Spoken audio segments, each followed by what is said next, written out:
विश्वानि देव सवितर्दुरितानि पराशुभ यद्भद्रं तन्न आशुभ। नमस्ते। ईशोपनिषद के 13वें भाग में आप सबका स्वागत है। आज हम ईशोपनिषद के 11वें मंत्र का स्वाध्याय करेंगे और उसके आगे भी। 11वां मंत्र है विद्याम च अविद्याम च यस्तद वेदो उभयम सह अविद्यया मृत्युम तीर्त्वा विद्यायाम अमृतम अश्नुते। 3 चीजें होती हैं, ज्ञान, कर्म, उपासना। इन तीनों चीजों के समुच्चय से अमृतत्व की प्राप्ति की जाती है। सही ज्ञान होना चाहिए, उस ज्ञान के अनुसार कर्म होने चाहिए। ज्ञान, कर्म और उपासना और ध्यान पूर्वक कर्म होने चाहिए कि हम अंदर से स्थिर रहें, बैठे हुए रहें, देवत्व के साथ बैठे हुए रहें। ज्ञान भी आवश्यक है, कर्म भी आवश्यक है और ध्यान पूर्वक कर्म भी आवश्यक है। जब ध्यान पूर्वक, ज्ञान पूर्वक कर्म होंगे तभी वो कर्म अमृतत्व की प्राप्ति कराने वाले होंगे। इसीलिए कहा कि जो केवल ज्ञान और कर्म की ही पूजा करते हैं, केवल कर्म में ही रत रहते हैं, वो घोर अंधकार में जाते हैं। और जो कर्म को छोड़कर केवल उपासना, केवल ध्यान ही करते हैं, कर्म नहीं करते, वो उससे भी अधिक अंधकार में जाते हैं। कर्म का फल पितृलोक बताया गया और उपासना का फल देवलोक बताया गया और इन दोनों के समुच्चय से मुक्ति परिणाम बताई गई। अगला भी मंत्र यही कहता है कि जो विद्या को और अविद्या को, अविद्या अर्थात कर्म को यहां पे कहा गया है, जो विद्या को अविद्या को दोनों को साथ साथ जानते हैं, अर्थात जो कर्म को और उपासना को दोनों को साथ साथ जानते हैं और साथ साथ करते हैं, वो अविद्या से मृत्यु को पार कर लेते हैं। अविद्या अर्थात कर्मों के माध्यम से, व्यवहारिक ज्ञान कर्म के माध्यम से वो कर्म से होने वाले बंधन से ऊपर उठ जाते हैं। जो कर्म हमको बांध देते हैं, जो कर्म हमारे अंदर राग द्वेष उत्पन्न कर देते हैं, मोह, लोभ, क्रोध, काम इत्यादि उत्पन्न कर देते हैं, यदि उनको ज्ञान पूर्वक कर्म को किया जाए तो कर्म बंधन करने वाले नहीं होंगे। तो अविद्या यानी कर्मों के माध्यम से हम मृत्यु से ऊपर उठ जाते हैं, हम व्यवहारिक कर्म से ऊपर उठ जाते हैं, उसमें कुशल हो जाते हैं। फिर हमको कर्म हमारे मन को विकृत नहीं कर पाएंगे। और विद्यायाम अमृतम अश्नुते, उपासना के माध्यम से देवता आत्मभाव यानी कि दैवीय शक्तियों को अपने से एकत्व अनुभव करना, उसको कहते हैं देवतात्म भाव। देवता आत्म भाव को यहां पर अमृत कहा गया है। उपासना के माध्यम से, उपासना अर्थात समीप बैठना, उस परम शक्ति के, परम आनंद के जो हमारे भीतर है, जो हमारा स्वभाव है, उससे एक अपने को अनुभव करना ध्यान के माध्यम से उपासना कही जाती है।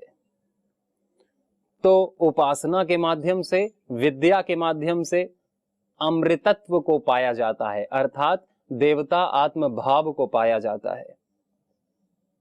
कर्मों के माध्यम से हम इस विनाशशील जगत जो विकृति उत्पन्न करता है उससे बच सकते हैं, यदि हम कुशलता पूर्वक कर्म करें तो।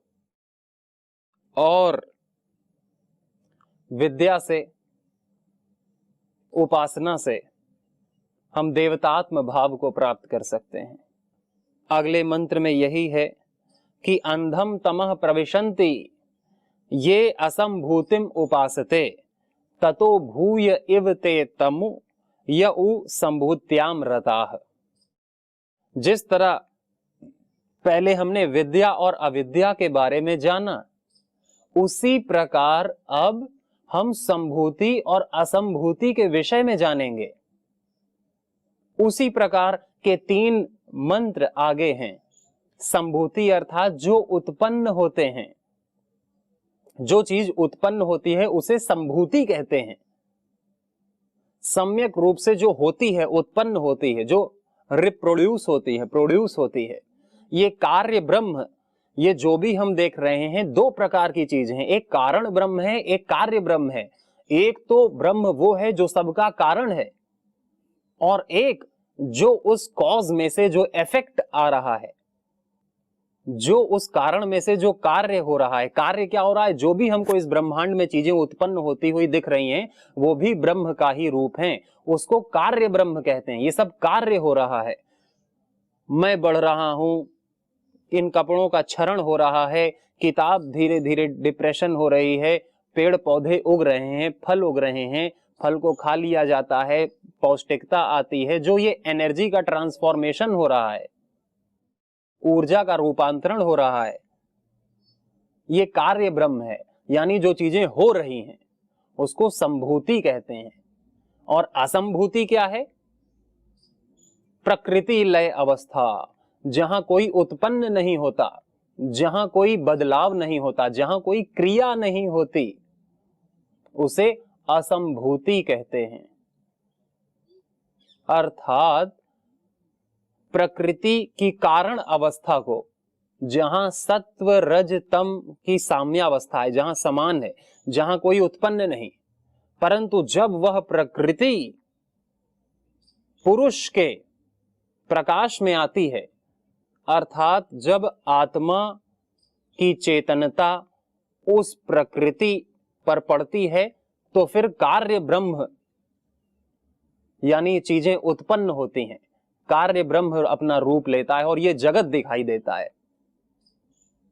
तो केवल कुछ नहीं, केवल यदि कार्य ब्रह्म की ही उपासना की जाए, ध्यान किया जाए, तो भी पर्याप्त नहीं। बताया, ऋषियों ने कहा कि केवल कार्य ब्रह्म भी नहीं और केवल प्रकृति की कारणावस्था भी नहीं। यही इस मंत्र में कहा कि अंधम तमः प्रविशन्ति ये असंभूतिम उपासते। वो लोग घोर अंधकार में जाते हैं जो असंभूति की उपासना करते हैं। असंभूति यानी अव्यक्त प्रकृति, जो व्यक्त ही नहीं हुई, जो अभी कारणावस्था में है, जहां सब शून्य है, जहां सब जड़ है, कोई क्रिया नहीं, वो प्रकृति, अव्यक्त प्रकृति की उपासना करने वाले घोर अंधकार में जाते हैं। और उसके बाद कहा ततो भूय इव ते तमो यउ संभूत्याम रताः, यानी कि जो संभूति की उपासना करते हैं, अर्थात पहले तो बता दिया जो प्रकृति के कारणावस्था यानी कि अव्यक्त, जिसको व्यक्त नहीं किया जा सकता, जो अव्यक्त प्रकृति है, उसकी उपासना वाले घोर अंधकार को प्राप्त करते हैं, जो केवल उसी की उपासना करते हैं, अव्यक्त प्रकृति की।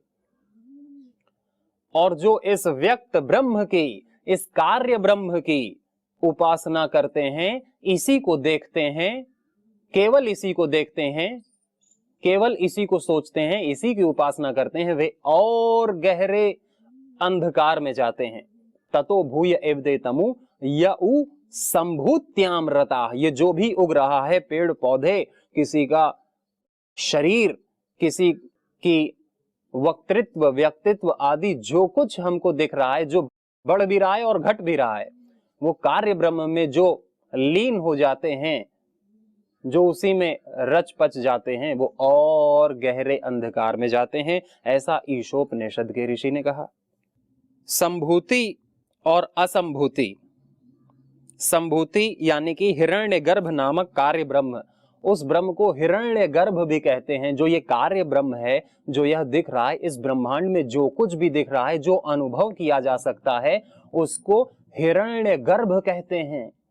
यानी कि परमात्मा का वो गर्भ जो चमक रहा है, हिरण्यमय, ज्योतिर्मय है, जो नित्य उसकी चमक नई है, हिरण्यगर्भ। इस परमात्मा के गर्भ में क्या होता है? गर्भ में बच्चा विकसित होता है, चीजें विकसित होती हैं गर्भ में। तो वैसे ही यह सब कुछ जो दिख रहा है, ये बदल रहा है और विकसित हो रहा है। इसलिए परमात्मा को हिरण्यगर्भ कहा गया, मां कहा गया। मां त्वमेव माता च पिता त्वमेव, तुम ही हमारी मां हो, तुम ही हमारे पिता हो। यानी कि तुम ही सब कुछ पैदा करते हो, और पिता यानी तुम ही हमारा पालन भी करते हो। पालन पोषण करने वाले भी तुम हो, परंतु उसके पहले तुम माता हो। तुमने ये सब कुछ उगाया है, बनाया है। उसको हिरण्यगर्भ कहा, उसी को संभूति कहा। और असंभूति प्रकृति की जड़ अवस्था, अव्यक्त अवस्था। और जब वो अव्यक्त व्यक्त हो जाती है तो उसको कार्य ब्रह्म कहते हैं। जो कार्य कर रहा है अब ब्रह्म, उसी को हिरण्यगर्भ कहते हैं, जिस गर्भ में सब कुछ पैदा हो रहा है। आगे बढ़ते हैं हम अब 13वें मंत्र पे कि अन्यदेव आहो संभवाद अन्यद आहुर असंभवात इति शुश्रुमधीराणाम ये नस्तद विचचक्षिरे। कार्य ब्रह्म की उपासना से और ही फल बताया गया है, और अव्यक्त उपासना से और ही फल बताया गया है। ऐसा हमने बुद्धिमानों से सुना है, अपने आचार्यों से सुना है, जिन्होंने हमारे प्रति उसकी व्याख्या की है। इति शुश्रुम धीराणाम, धीर बुद्धिमान मनीषी त्रिकालदर्शी धर्म का साक्षात्कार करने वाले मंत्र दृष्टा ऋषि मुनियों से ये हमने सुना है, अपने गुरु परंपरा से। इस गुरु शिष्य परंपरा से हमने इस ज्ञान को प्राप्त किया है, जो सबसे पहले ऋषियों ने अपने शिष्यों को दिया, फिर उन्होंने अपने शिष्यों को दिया। इस प्रकार इन उपनिषदों की रचना हुई और ये ज्ञान आज हमारे तक पहुंच रहा है। नहीं तो ये ज्ञान लुप्त हो जाता। जो ज्ञान परंपरा में नहीं आ पाता, भला वो कब तक बचा रहेगा? जिस ज्ञान को जान करके हम आगे आने वाली पीढ़ी को नहीं देंगे, तो आगे आने वाली पीढ़ी उसे कैसे जानेगी?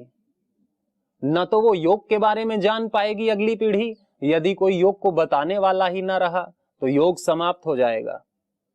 यदि शास्त्र बताने वाले ना रहे, संस्कृत पढ़ने पढ़ाने बोलने वाले ना रहे, तो संस्कृत भी लुप्त हो जाएगी और शास्त्र भी लुप्त हो जाएंगे। और कई सारे शास्त्र तो लुप्त हो चुके, कईयों को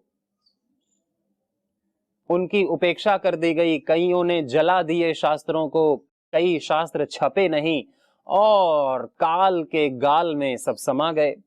और आज हमारे पास कुछ शास्त्र मिलते हैं, गीता, महाभारत, रामायण जैसे, परंतु केवल इतने ही शास्त्र तो नहीं लिखे गए, अनगिनत असंख्य शास्त्र लिखे गए, परंतु कुछ प्रचार प्रसार और गुरु शिष्य परंपरा में न आने के कारण, गुरु शिष्य परंपरा कमजोर बनने के कारण और आधुनिक विद्या का अधिक प्रचार प्रसार ज्यादा ध्यान देने के कारण ये विद्या लुप्त हो रही है, समाप्त हो रही है, क्योंकि इसको जीने वाले, इसको जानने वाले लोग कम बचे हैं।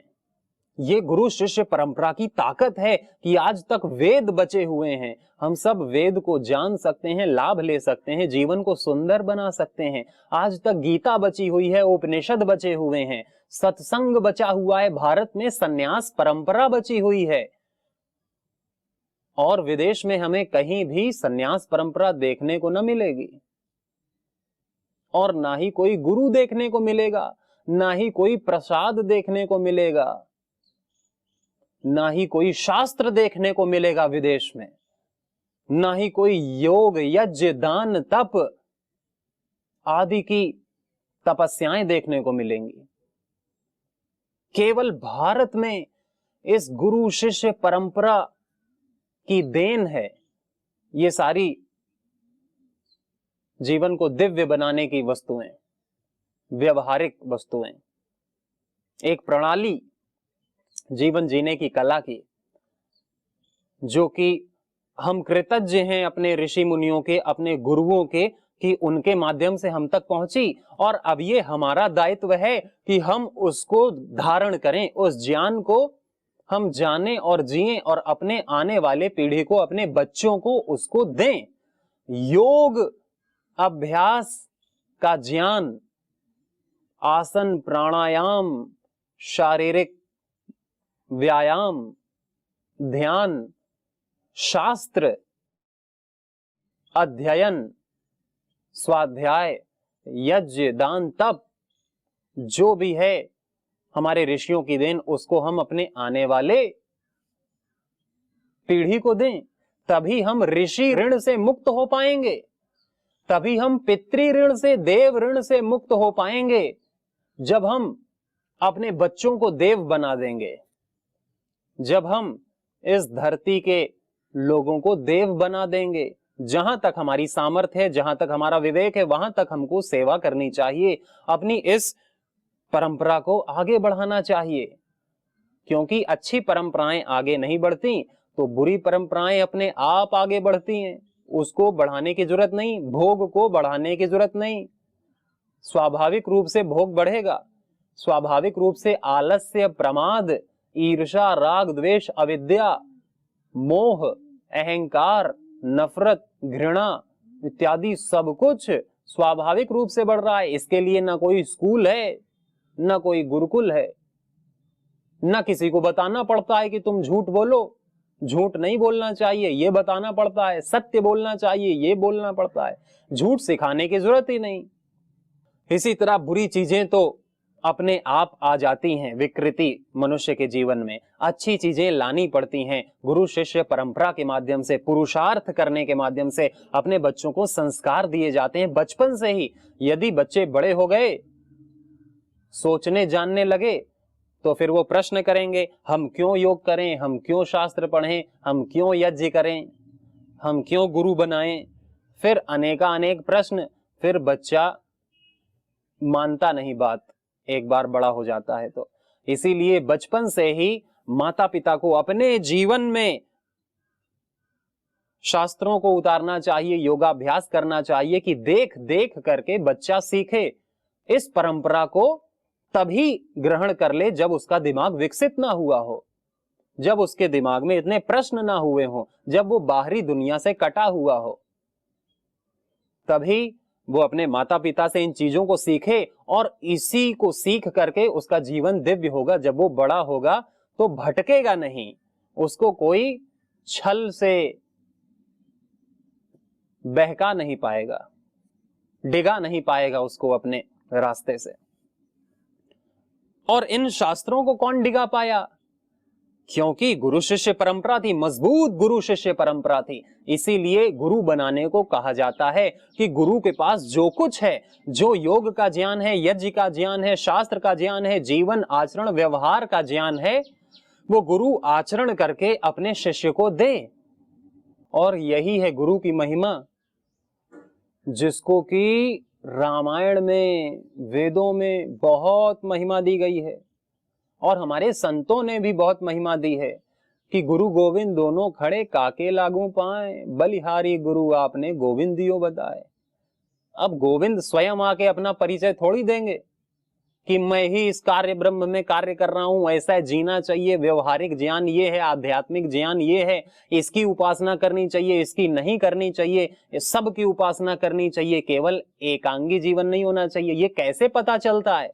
ये गुरु के माध्यम से, ये शास्त्रों के माध्यम से हमें पता चलता है। परंतु जिसके जीवन में गुरु नहीं, जिसके जीवन में शास्त्र नहीं, उसका जीवन अभागा हो जाता है, वो अनाथ हो जाता है। माता पिता होते हुए भी वो अनाथ हो जाता है, क्योंकि माता पिता के पास भी वह ज्ञान नहीं जिससे जीवन को दिव्य बनाया जा सके, तो और कौन ज्ञान देगा? अज्ञानी आदमी अनाथ होता है, अज्ञानी आदमी अभागा, दुर्भाग्य से परिपूर्ण रहता है। कोई दुख देने की जरूरत नहीं, वो खुद ही दुखी होता रहेगा, उसका अज्ञान उसको दुखी करता रहेगा, जीवन न जीने की कला उसको दुखी करती रहेगी। वो अपने जीवन को खुद ही विष से भर लेता है और वो घोर अंधकार में जाता है। इसलिए व्यावहारिक ज्ञान प्राप्त करना चाहिए शास्त्रों से, धर्म शास्त्रों से, और आध्यात्मिक ज्ञान प्राप्त करना चाहिए मोक्ष शास्त्रों से। और शास्त्रों को जानने के लिए उनकी शरण में आना चाहिए जिन्होंने शास्त्र पढ़े हैं, जिन्होंने शास्त्र को जाना है, उसका मर्म जाना है, जिन्होंने उसको जिया है। ऐसे गुरुओं की शरण में आना चाहिए शास्त्र पढ़ने के लिए। ये कोई उपन्यास नहीं है, ये कोई कॉमिक्स नहीं है, कोई कहानी की किताब नहीं है जिसको हम पढ़ लें और समझ लें।